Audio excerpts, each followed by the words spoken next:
This is our pet caucus and also our advisory pet board meeting.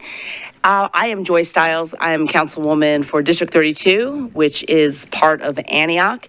I am one of the co-chairs of this committee, and sitting to my right is Councilmember Sherry Weiner, who is also the other co-chair of this committee. So tonight what we wanted to do was introduce you to the new Metro Pet Caucus. I don't believe there has ever been one, so this is wonderful. We're actually combining all of our efforts, many hands on the plow, to make sure that we are going to effectively help MAC moving forward through this term and beyond. So tonight we're going to introduce ourselves. We're going to introduce some of the members that were able to attend tonight from the advisory committee, and then we're going to hear from Director Ashley Harrington. Thank you so much for being here with us, who's also a part of the advisory committee anyway. Just to talk about the future, what that looks like, and legislatively where we've been, where we're picking the ball up from last year, and moving forward to continue making the changes that a lot of you have requested, and quite frankly, we all know that are needed. So at this time, I'd like to let Councilmember Sherry Weiner introduce herself. Well, it would be no surprise. It would be no surprise that I'm Councilmember Sherry Weiner. I think we've gotten that message. I am a longtime advocate and supporter and rescue mom of every dog I've ever owned. And so I am thrilled to be able to help and to try to move some substantial changes forward at both the local and the state level. And I'm just thrilled that we have so many people here. Thank you for your interest and your involvement. It'll be great. Thank you very much. So, without further ado, I'll just give a brief background before we go into our introductions of our pet caucus. And to say, I think many of you are aware that we started this work. It's 2024. I think we started in 2022, starting having conversations and wanting to look at Title VIII and see where all the gaps were, and frankly, to try and clean them up. And I'm very grateful because when I reached out to the health department, I was only looking at a small portion. I was looking at vicious dogs and how we could hold irresponsible owners accountable. And the health department and Director Harrington said, no, you know what? We'd really like to take a comprehensive look at Title VIII and really look at it soup to nuts. So with that, initially put forth legislation, hit some road bumps, came back to the drawing board, put the pet advisory committee together, and we've been meeting for over a year now, talking about what each organizations were seeing. I think you'll be pleased with who's sitting at the table with us, the perspectives, the experience, and the opportunities that we have for improvement. And we will get into some of the work that we've been doing and are going to continue to do after we do our introduction. So I would like to introduce members of the Pet Caucus first and then our advisory committee. So let's go the opposite way. And I'm going to start with Councilmember Evans. And if you would just let us know what led you to want to be a part of the Pet Caucus too, so people know. Thank you, Councilmember Stiles. I'm Erin Evans. I'm chairing Public Health and Safety this year, and Metro Animal Care and Control under the Health Department falls under the purview of the committee. And as far as interest, I've fostered cats and kittens. Well, actually kittens. It's not been cats. For MAC. And of course, I've got cats myself. Thank you.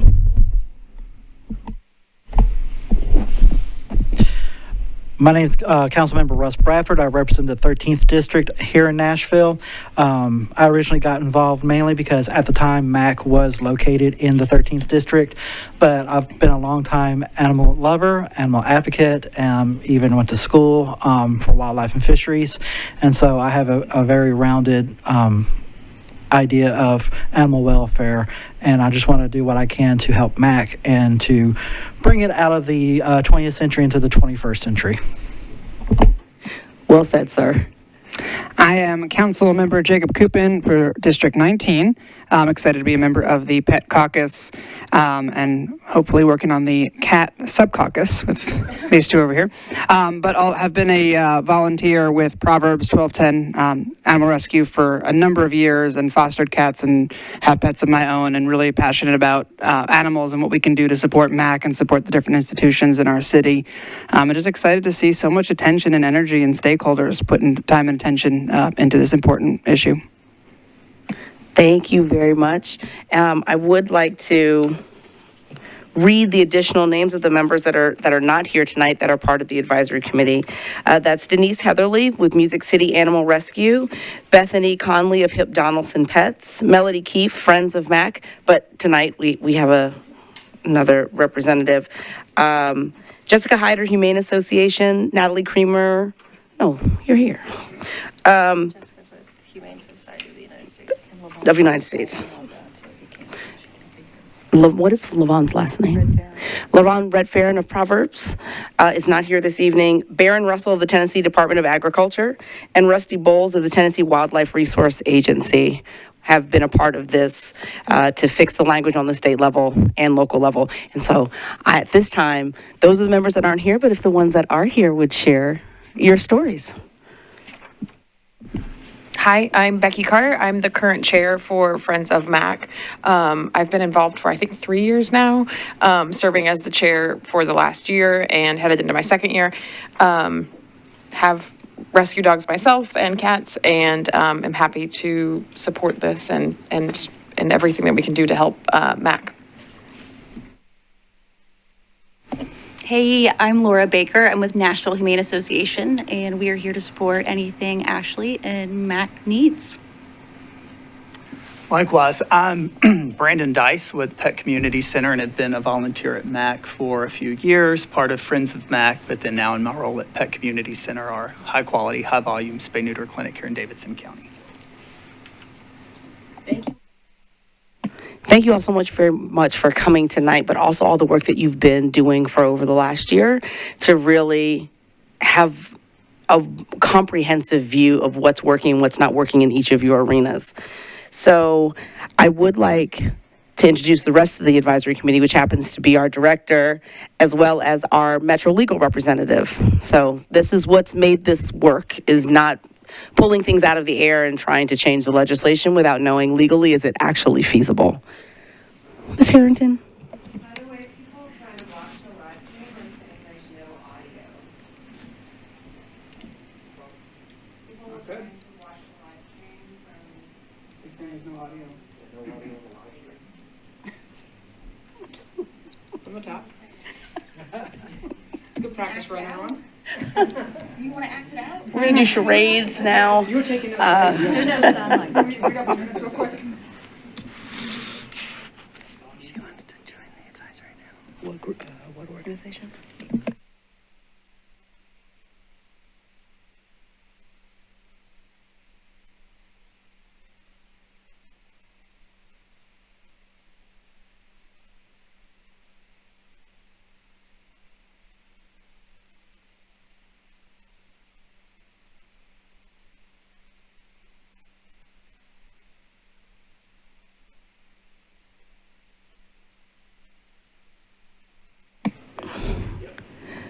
We're good? Yep. Fantastic. Okay, with that, I'd like to introduce you to the Director of Metro Animal Care and Control, Director Ashley Harrington. Yeah, I'm Ashley Harrington. I have been the director for about 2 years now. I was approached by Councilmember Stiles and Weiner recently to start up the Pet Caucus, so we're excited to get some work done there and see how we can improve services to the community and in shelter alike. And Mr. Smith? Hello, my name is Derek Smith. I'm with the Metro Legal Department. I've been the legal advisor for the Health Department, under which Metro Animal Care and Control is one of its bureaus, and been providing advice to them for a little over 4 years. Thank you very much. I want to turn this conversation at this time over to Director Harrington to just talk about the recent wonderful news that we heard about moving MAC into the future, as well as what you would like to see for MAC in terms of legislation, but also programming and how we can be beneficial. So I'm sure that many of you have seen the release from Mayor O'Connell's office on the capital spending plan. We were allocated for $500,000 to plan beginning stages of a new facility. And what that means is several bodies need to come together, health department, general services alike. We've already had a land assessment done, and that location would still be on Harding Place. It's just a little bit further kind of in between us and Pet Community Center right now.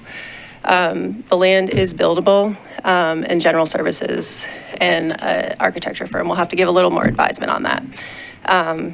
The site location, I think, would work well. It's kind of in the same area, obviously, that we're in now, and that seems to work as a general hub. One of our larger service areas is in the 37211 zip code, so staying in that area would be kind of ideal. We don't want to go too far into the outskirts, then we're kind of missing the high volume call areas that we would be getting.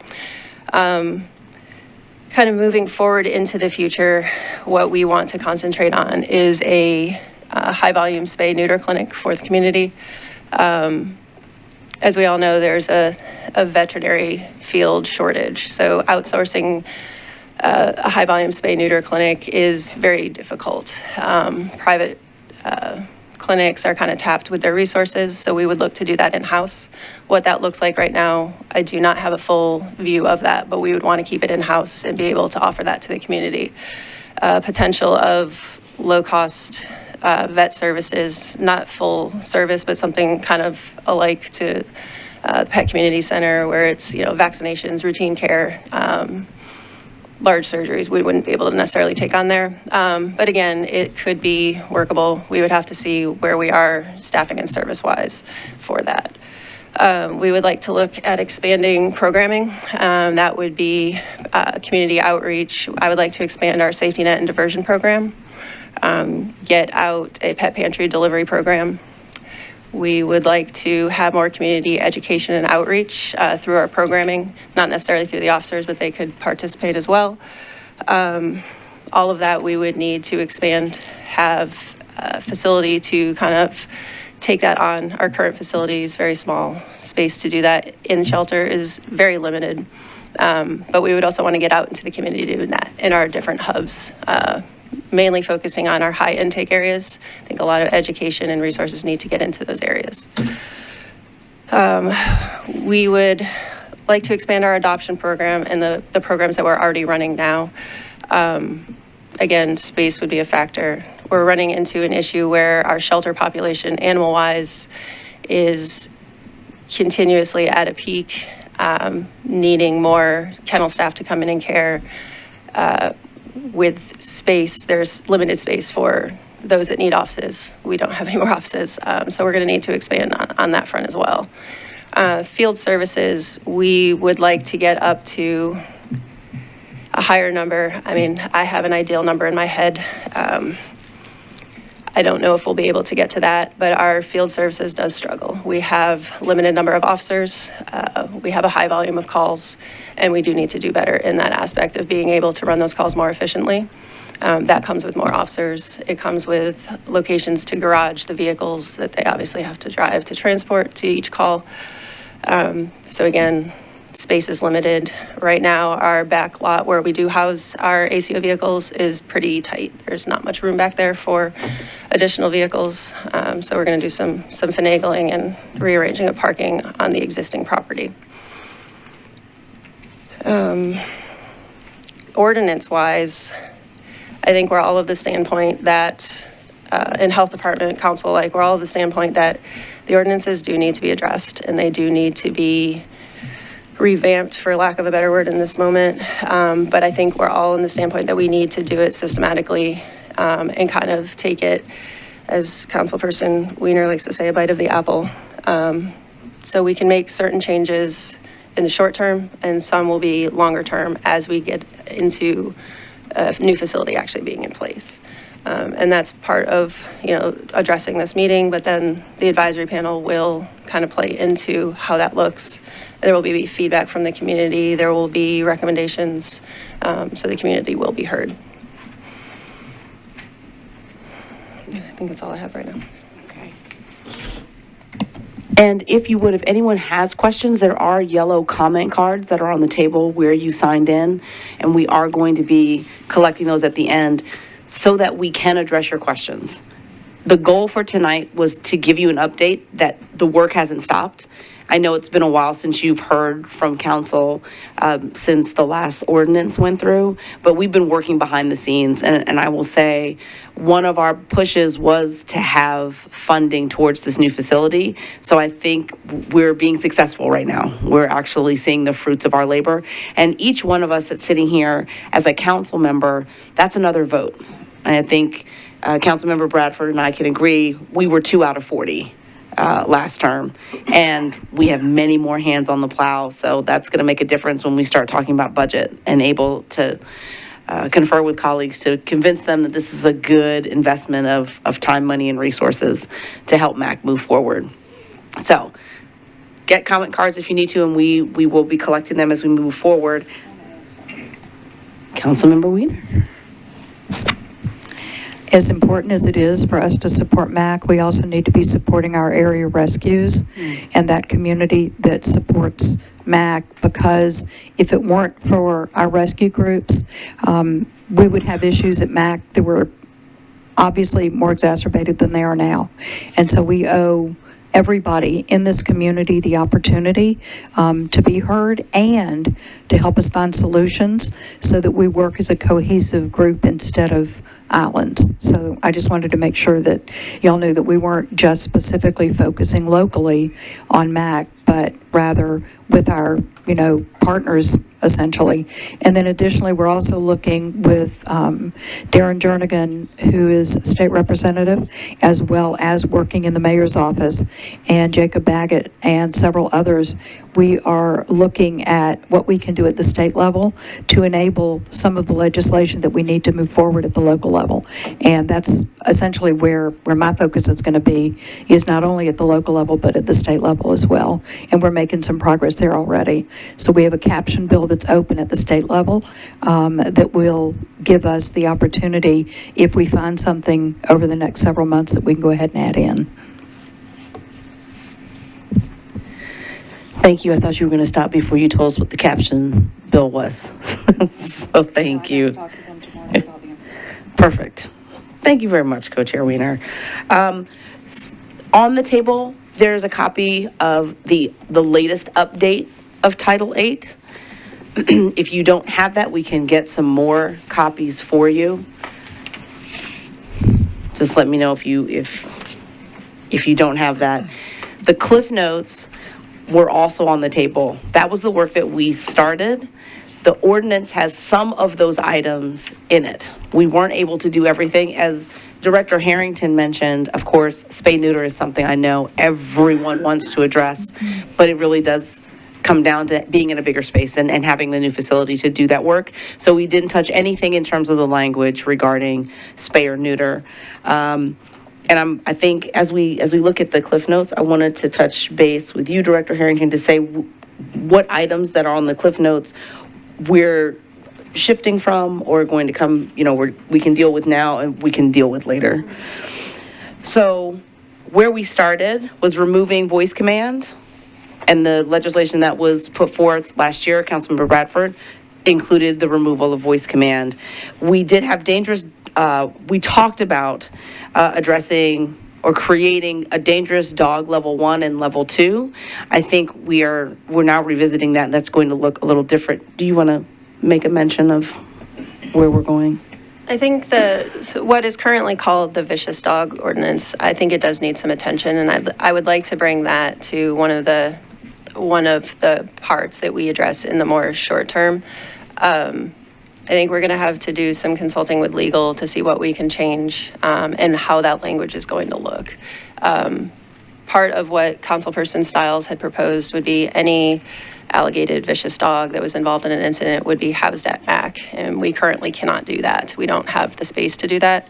But with needing to address that portion of the ordinances, I would like to see what we can address, and then what would be a longer term goal in regard to this public safety is essentially, kind of the main point that we need to focus on there. So Thank you very much.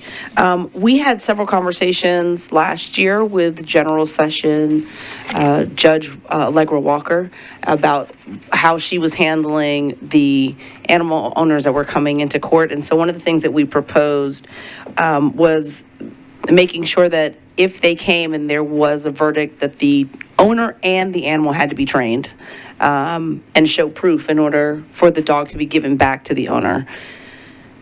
Are you still okay with that, or? Potentially. I mean, Okay. I think it depends on where we're going to go with that. And again, we need to consult with legal on what constitutes a proper training course and who governs over that, so. Perfect, thank you. Leashes were defined in the latest ordinance, so we talked about that, so that has been updated, so yay. We did talk about having signage for, I guess if we're talking about vicious dogs, maybe the signage is still for vicious dog, and determine that language. So we just need to revisit vicious dog, but the signage is okay. All right.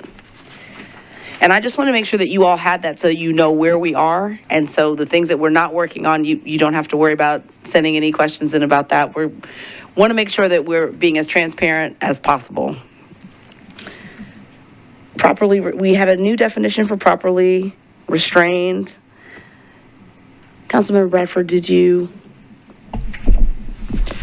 So during the discussions we were having, and it resulted also with why we took out voice commands, was we wanted to make sure that individuals, for both safety of the pets and for individuals, had firm and complete control of their animals. Now, unfortunately, we did see something happen earlier this year in one of our parks with an animal not being on leash, and it's a tragic situation, which this basically was illegal. The dog should have been on a leash, but having these rules is for the safety of the public and for our pets. And so that's what that is that when you're out on public property, that the animal is securely restrained, that you have complete control of the animal at all times.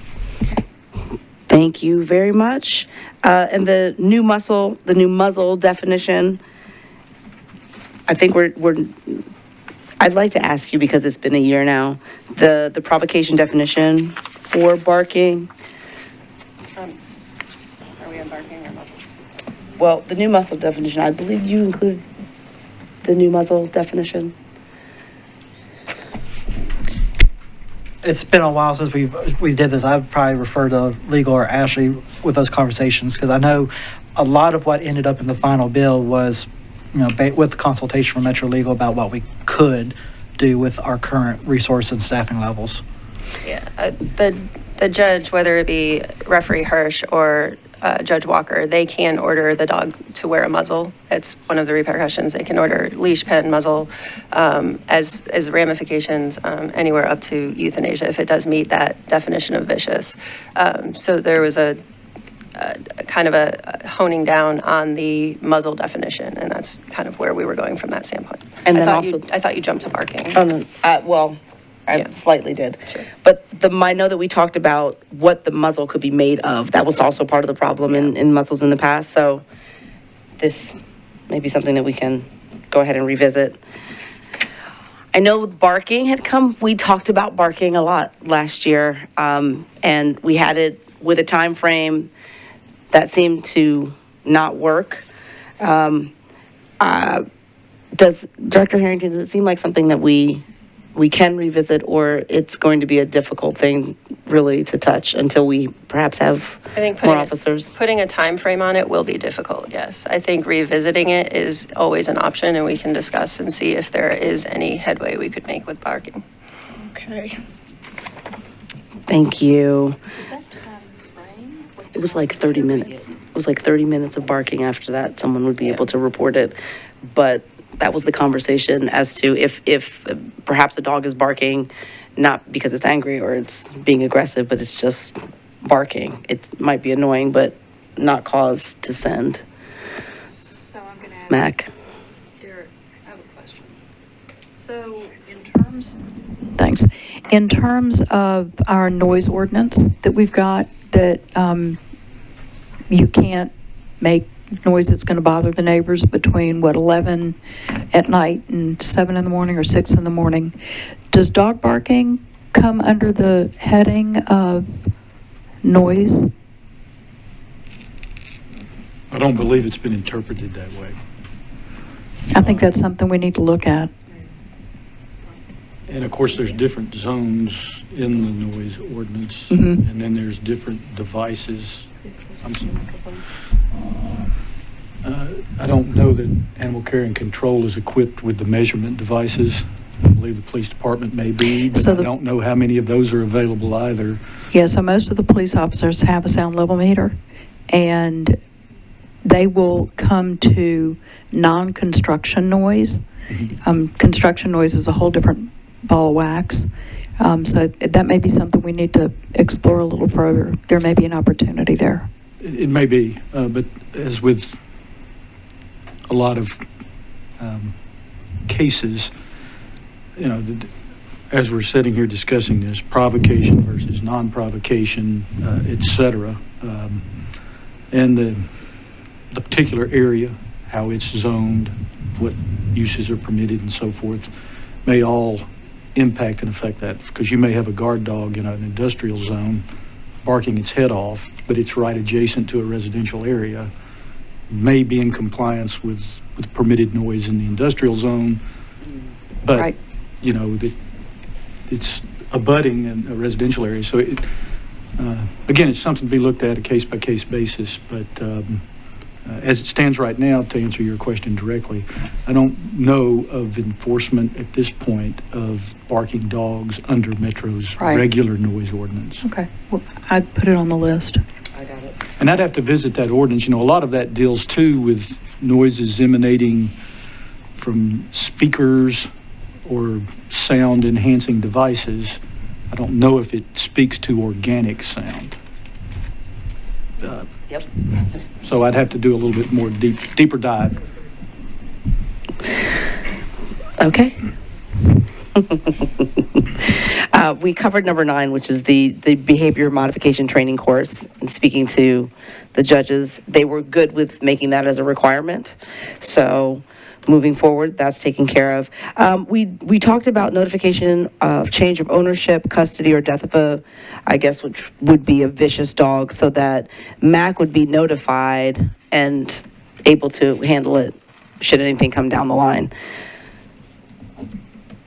And animal cruelty it hadn't been touched. I think there was a perception that we had somehow taken animal cruelty language away and that we were suddenly being permissive.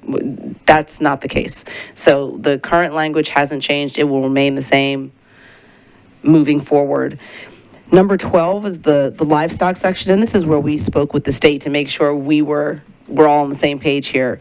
And so this livestock being confined by a sufficient fence, and we wouldn't be allowing for tethering except for horses. Horses can be tethered.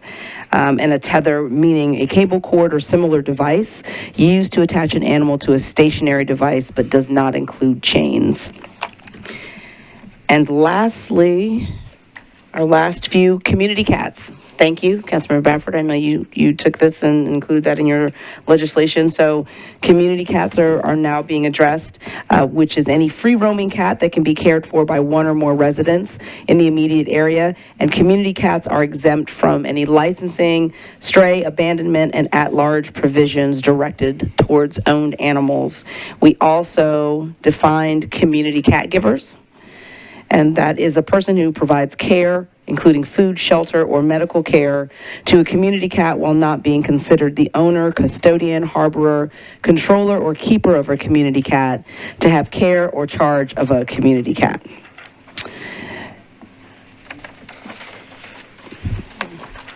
Moving on to number 14, we discussed changing the pricing for rabies licensing and moving it up to 17 for 1 year, 29 for 3 years, and that those fines would specifically go back to MAC. And I think that is something that we can still revisit. We can revisit. Okay. Updated terminology. I know that was that was done in the legislation.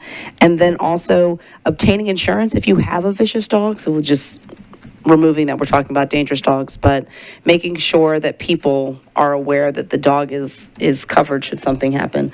We good with that, or a revisit? Revisit. Revisit, okay. And then we just wanted to reiterate that there is an annual rabies vaccination clinic at MAC. All animals are scanned for microchips when they come to the shelter, and extreme weather language is not in the current ordinance, and there isn't a plan for that language to be in there. And Director Harrington, would you speak a little bit to that? Because I know that's a question that we get very often regarding weather changes and... So the extreme weather, it is in the ordinance now. They cannot be tethered when there's any sort of tornado, any obscure weather going on. They can't be tethered in temperatures above 95 heat index. That's the feels like temperature and not just the actual temperature. And then in the winter, below 32. No tethering. No tethering for that, yeah. Dogs should be brought inside during periods of extreme weather. Dogs can be outside in the cold or hot if they are untethered. Okay, so untethered is Free roaming within other- a confined area in the yard. It could be a 10 by 10 pen or a fully fenced yard. And can we revisit the pens? We talked about how big they were, what materials they were made of. That's touching back on the vicious or just general pens. Okay.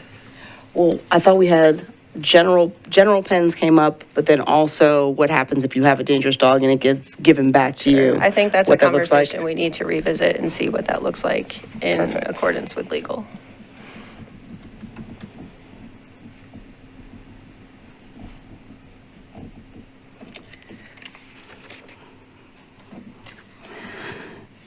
Are there any updates for the future aside from spay or neuter legislatively that we should just put on the back burner that you can think of? I think we should have, in our first meeting with the advisory panel, I think we should have a discussion on everything that you had put in your proposal and kind of hash it out that way. I think that there are parts, like, I think we can address, portions of the vicious or dangerous dog, whatever we end up titling it, in the nearer future. And then I think the larger portion of what you were anticipating, changing that to will have to be done, in some time. That would probably be towards the end of your current term. I think offhand, that's the only one that I can, envision not being able to take on in this moment for where you were trying to bring it. Okay.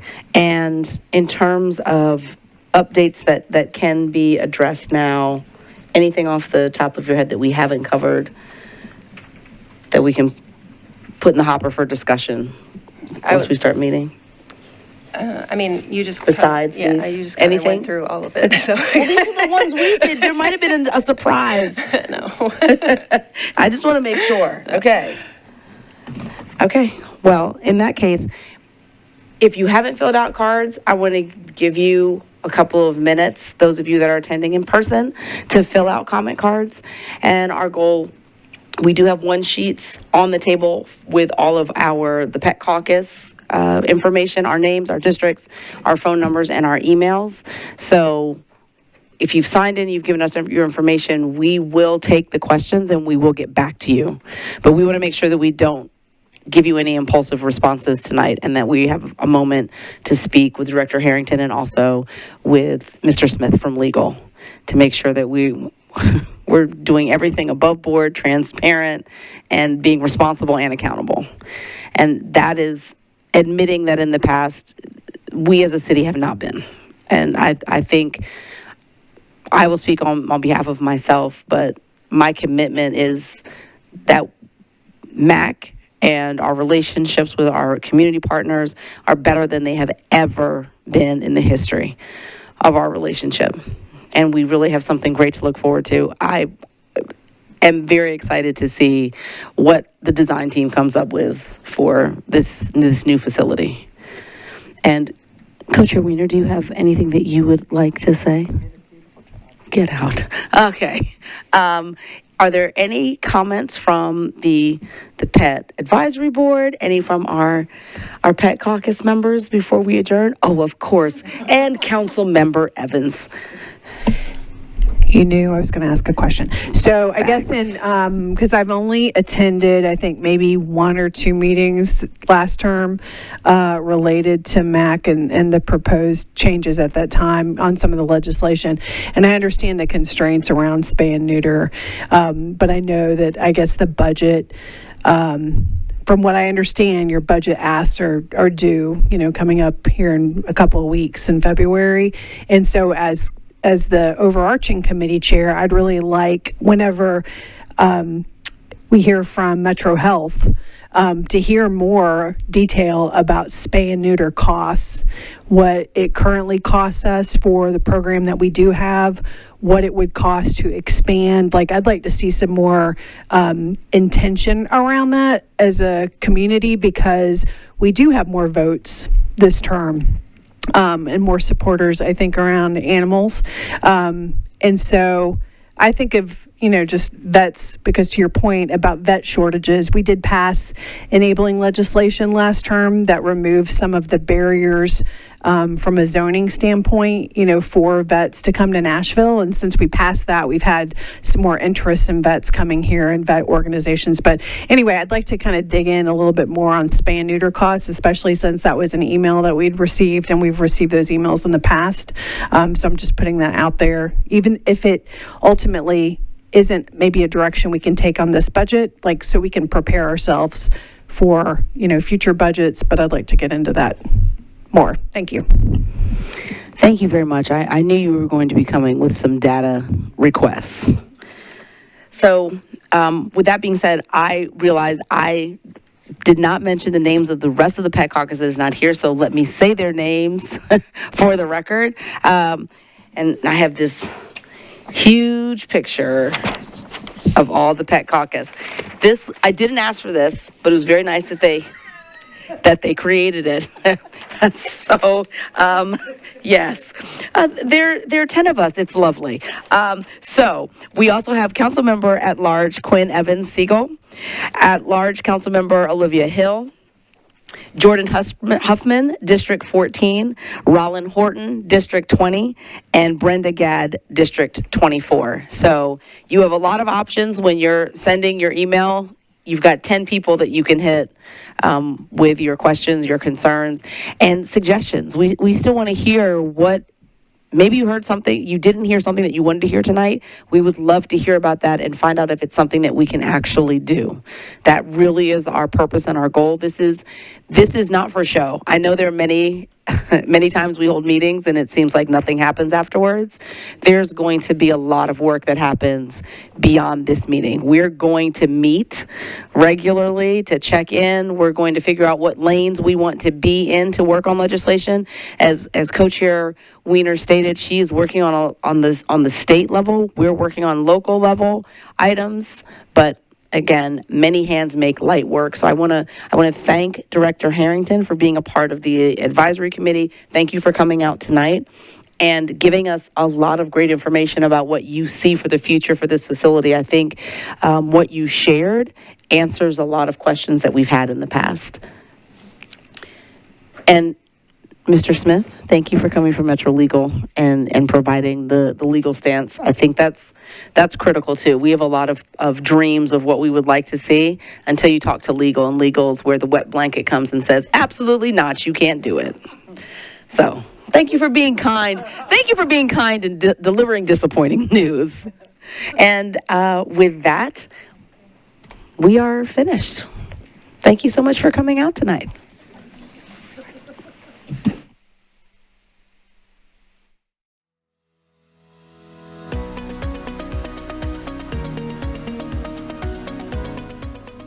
This has been a service of the Metro Nashville Network.